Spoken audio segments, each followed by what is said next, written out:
प्रिय विद्यार्थियों, कल आपके साथ सविनय अवज्ञा आंदोलन पर चर्चा की जा रही थी और उस आंदोलन में अपन गांधी जी की गोलमेज कॉन्फ्रेंस तक पहुंचे थे। अर्थात कांग्रेस ने किस समझौते के स्थगित होने के बाद कौन सी गोलमेज कॉन्फ्रेंस में भाग लिया था, उसके ऊपर आपके साथ चर्चा की थी। और उस चर्चा में आपको ये कहा था कि गांधी इरविन समझौते के माध्यम से कांग्रेस ने सविनय अवज्ञा आंदोलन स्थगित कर दिया था और दूसरी गोलमेज कॉन्फ्रेंस में भाग लेना स्वीकार कर लिया था। गांधी जी दूसरी गोलमेज कॉन्फ्रेंस में गए और वहां वह जिस उद्देश्य को लेकर के गए थे, उस उद्देश्य में वह सफल नहीं हुए। परिणाम स्वरूप वो भारत आए और भारत आकर के उन्होंने कहा, मैं खाली हाथ गया था और खाली हाथ ही वापस लौट कर गया। इसके बाद भारत का उस समय गवर्नर था, उसको परिवर्तित कर दिया गया। लॉर्ड इरविन के स्थान पर लॉर्ड वेलिंगटन भारत के गवर्नर जनरल बनकर के आ गए थे। गांधी जी ने लॉर्ड वेलिंगटन से मिलना चाहा और उन्होंने मिलने से इनकार कर दिया। कई बार प्रतियोगी परीक्षाओं में एक यक्ष छोटा प्रश्न आपसे पूछ देते हैं कि वह कौन सा अंग्रेज गवर्नर जनरल था जिसने गांधी जी से मिलने से इनकार कर दिया था, तो आपका उत्तर यही लॉर्ड वेलिंगटन होगा।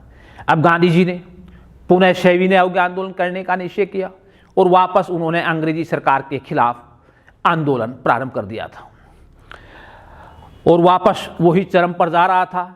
लेकिन उसी समय ब्रिटिश सरकार ने एक और नीति खेली। कहते हैं कि इन्हीं के बीच अंग्रेजी सरकार सांप्रदायिक पंचाट की घोषणा करती है। 16 अगस्त 1932 को ब्रिटेन के प्रधानमंत्री रेमजे मैकडॉनल्ड लंदन में सांप्रदायिक पंचाट की घोषणा करते हैं और वो घोषणा क्या करते हैं, उसमें क्या होता है, उसको लेकर गांधी जी और उसके साथी फिर चिंता में पड़ जाते हैं। हुआ क्या, जहां अंग्रेजों ने 1909 में मुसलमानों को कांग्रेस से पृथक कर दिया था, आगे जाकर के यही कार्य 1919 में सिखों और ईसाइयों को भी पृथक कर दिया था। अब की बार उन्होंने निर्णय इससे भी ज़्यादा घातक लिया।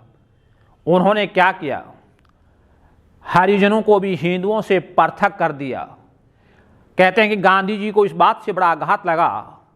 उन्होंने कहा, अब तक तो आप हमारे भिन्न भिन्न धर्मों के खिलाफ खिलवाड़ करते रहे और अब की बार तो आपने हमारे शरीर के अंगों को ही छत विछत कर दिया, अर्थात हमारे अंगों के ही एक भाग को हमसे पृथक कर दिया। हम ये तुम्हारा समझौता स्वीकार नहीं करते और उसके खिलाफ वह 20 सितंबर 1932 को पूना में आमरण अनशन कर दिया। गांधी जी का स्वास्थ्य था वो निरंतर गिरावट की तरफ था। तब प्रमुख कांग्रेसी नेताओं ने अंबेडकर से वार्तालाप की कि इस समझौते के माध्यम से अंग्रेजी सरकार हमारे हरिजन बंधुओं को देना चाहती है, हम घर में बैठ कर के ही इसका निश्चय कर लेंगे और वो लोग तुम्हें दे रहे हैं उससे ज़्यादा हम भाई बैठ कर के तय कर लेंगे और उसमें ही आपको उससे ज़्यादा हिस्सा दे दिया जाएगा। कहते हैं अंबेडकर मान गई। परिणाम स्वरूप 26 सितंबर 1932 को पूना समझौता हुआ और पूना समझौता गांधी जी और अंबेडकर के मध्य हुआ। इसमें डॉक्टर राजेंद्र प्रसाद और मदन मोहन मालवीय ने महत्वपूर्ण भूमिका निभाई।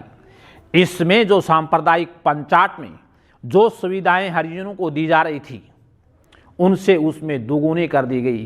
केंद्रीय और प्रांतीय विधानमंडलों में उनके स्थान बढ़ा दिए गए। परिणाम स्वरूप दोनों के बीच समझौता हो गया। लेकिन अंग्रेजों की हमेशा ही कुटिलता रही थी और गांधी जी भी सक्रिय राजनीति से बार बार इस तरीके की विद्रोहों से तंग होकर के उन्होंने कुछ समय के लिए सक्रिय राजनीति से संन्यास लेने की घोषणा की और परिणाम हुआ, अब उन्होंने अपना सारा का सारा ध्यान हरिजनों उत्थान, अछूतोद्वार और अस्पृश्यता पर लगा दिया उन्होंने कहा कि मानव की स्वतंत्रता में सबसे बड़ी बाधा है वो यही है, यदि उनमें छुआछूत रहेगा, उनमें भेदभाव रहेगा, उसमें अस्पृश्यता रहेगी, उनको जड़मूल से नष्ट करना अत्यावश्यक है।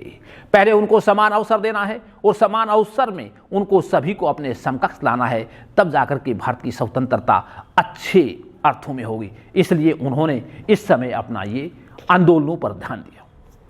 लेकिन अंग्रेजी सरकार में कोई भी कमी नहीं आ रही थी और वो बार बार इन्हीं तरीके की गतिविधियां करती रही। परिणाम ये हुआ, सरकार की गतिविधियां चलती रही और सरकार को अंत एक ऐसी स्थिति आई, फिर एक आंदोलन और करने का निश्चय करना पड़ा। वो गांधी जी का तीसरा आंदोलन था बेटा। पहला आंदोलन आपको बताया था असहयोग आंदोलन, दूसरा आपको बताया था सविनय अवज्ञा आंदोलन और तीसरा था बेटा भारत छोड़ो आंदोलन। भारत छोड़ो आंदोलन तीसरा ये आंदोलन था। यहां क्या था बेटा, आपको वहां विषय वस्तु आपको मैंने बता दी, याद किस तरीके से करना है। असहयोग आंदोलन के भी आपको अधिवेशन भी याद करने हैं। विशेष अधिवेशन कौन सा था, वार्षिक अधिवेशन में किसकी, कौन से वार्षिक अधिवेशन में पुष्टि हुई थी, प्रस्ताव किसने रखा था, अनुमोदन किसने किया था, उसकी विषय वस्तु रचनात्मक कार्य कौन कौन से थे, नकारात्मक कार्य कौन कौन से थे, असहयोग आंदोलन स्थगित किस प्रकार हुआ था, यही सविनय अवज्ञा आंदोलन के कारण क्या थे, वे किस अधिवेशन में उसको स्वीकार किया गया, किसका उसको नेतृत्व दिया गया और किस प्रकार ये सफल नहीं हो पाया। तीसरा आंदोलन कौन सा था, भारत छोड़ो आंदोलन। इस समय बड़ा द्वितीय विश्व युद्ध था, प्रारंभ हो चुका था। अंग्रेजों की मंशा कभी भी हिंदुस्तान को आजाद करने की नहीं थी, इसलिए इसके लिए भी पृष्ठभूमियां उत्तरदायी हो गई थी कि भारत छोड़ो आंदोलन के कारण क्या थे। बड़ा इसमें एक तो ये था कि उस समय क्रिप्स मिशन आया और क्रिप्स मिशन भारत की समस्याओं का कहीं भी संवैधानिक गतिरोध को दूर करना नहीं चाहता था। उसके जो दस्तावेज थे वो दो तरीके के थे, एक तुरंत लागू होने वाले थे और एक युद्ध के बाद लागू होने वाले थे। और उसमें कुछ भी नहीं था, केवल मात्र दिखावा था कि भारत के संवैधानिक गतिरोध को हम दूर करना चाहते हैं, किंतु उनकी वास्तविक इच्छा नहीं थी। दूसरी बात, उस समय क्या था, जापान की सेनाएं निरंतर आगे बढ़ रही थी। ये क्या थे बेटा, भारत छोड़ो आंदोलन के कारणों के बारे में बात कर रहे हैं। जापान की सेना निरंतर आगे बढ़ रही थी। गांधी जी ने अंग्रेजों से कहा, हम हिंदुस्तान की रक्षा तभी कर सकते हैं जब अंग्रेज हिंदुस्तान छोड़ करके यहां से प्रस्थान कर जाएं। तीसरा, उन्होंने कहा कि बर्मा से जो शरणार्थी आ रहे थे, उन शरणार्थियों ने बताया कि उनके साथ भेदभाव किया जा रहा है। चौथा, पूर्वी बंगाल में आतंक का राज फैला हुआ था। पांचवा, पूरे देश में आर्थिक अराजकता की स्थिति थी, जिसके कारण कांग्रेस ने एक और आंदोलन करने का निश्चय लिया। 14 जुलाई 1942 को, बड़ा कब, 14 जुलाई 1942 को वर्धा में भारत छोड़ो आंदोलन का प्रस्ताव रखा गया। कई बार पूछ लेता है कि भारत छोड़ो आंदोलन का प्रस्ताव कहां रखा गया था, वर्धा में रखा गया था, और कब, 14 जुलाई 1942 को। इसकी पुष्टि करने के लिए बंबई के ग्वालियर टैंक मैदान में 7 अगस्त 1942 को ग्वालियर टैंक मैदान में कांग्रेस का अधिवेशन आयोजित किया गया, जिसमें भारत छोड़ो आंदोलन का प्रस्ताव पेश किया गया, जिस प्रस्ताव को पंडित नेहरू ने पेश किया था और इसका डिजाइन था वो मौलाना आजाद ने तैयार किया था। 7 अगस्त की रात्रि को ही अंग्रेजों ने भारतीय नेताओं को गिरफ्तार करने के लिए एक आंदोलन चलाया था। उस आंदोलन का नाम बेटा जीरो आवर था। जीरो आवर नामक एक आंदोलन चलाया। इस आंदोलन के द्वारा भारतीय नेताओं को गिरफ्तार करना उसका प्रमुख उद्देश्य था। क्यों, गांधी जी का ये पहला आंदोलन था जिसमें हिंसकता का पुट था। गांधी जी ने पहली बार जनता को नारा दिया था। क्या नारा था बेटा, करो या मरो, डू एंड डाई। उससे पहले के गांधी जी के जो आंदोलन थे वो अहिंसात्मकता के सूचक थे, इसमें थोड़ा सा हिंसात्मकता का पुट था। या तो हमें स्वतंत्रता प्राप्त करनी चाहिए या स्वतंत्रता प्राप्त करने के लिए अंग्रेजों से संघर्ष करना चाहिए। अंग्रेज सरकार इसको पहले ही समझ चुकी थी। इसके कारण भारतीय नेताओं को गिरफ्तार करने के लिए उसने ऑपरेशन जीरो आवर नामक एक ऑपरेशन चलाया। उसके तहत भारत के प्रमुख नेताओं को 7 अगस्त की रात्रि को ही गिरफ्तार कर लिया गया था। कुछ नेता थे वो भाग गए और भूमिगत होकर के इस आंदोलन का संचालन करते रहे। जो ही आंदोलन हुआ, आपको बता दिया कि हर आंदोलन के पीछे अंग्रेजी सरकार की एक ही नीति हुआ करती थी।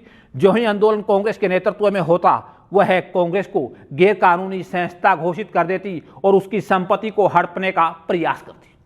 उसके परिणाम स्वरूप क्या हुआ? भारतीयों पर तरह तरह के अत्याचार किए गए और दिखावे के लिए क्या कहा गया कि हम आपकी जांच करने के लिए एक आयोग का गठन करते हैं। उन्होंने क्या किया? एक आयोग का गठन किया।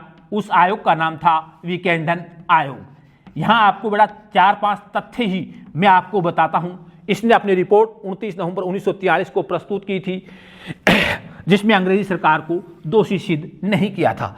आपको छोटी छोटी बातें कि भारत छोड़ो आंदोलन के कारण क्या था, भारत छोड़ो आंदोलन का प्रारूप सर्वप्रथम कब और कहां रखा गया था, तब आपका उत्तर होगा 14 जुलाई 1942 को वर्धा में। पास कब हुआ? 7 और 8 अगस्त 1942 को ग्वालियर टैंक मैदान बंबई में। प्रस्ताव पेश किसने किया?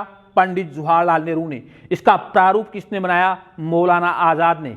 और कांग्रेसियों को या अंग्रेजी सरकार ने कांग्रेस के नेताओं को गिरफ्तार करने के लिए कौन सा आंदोलन चलाया था? 0 आवर।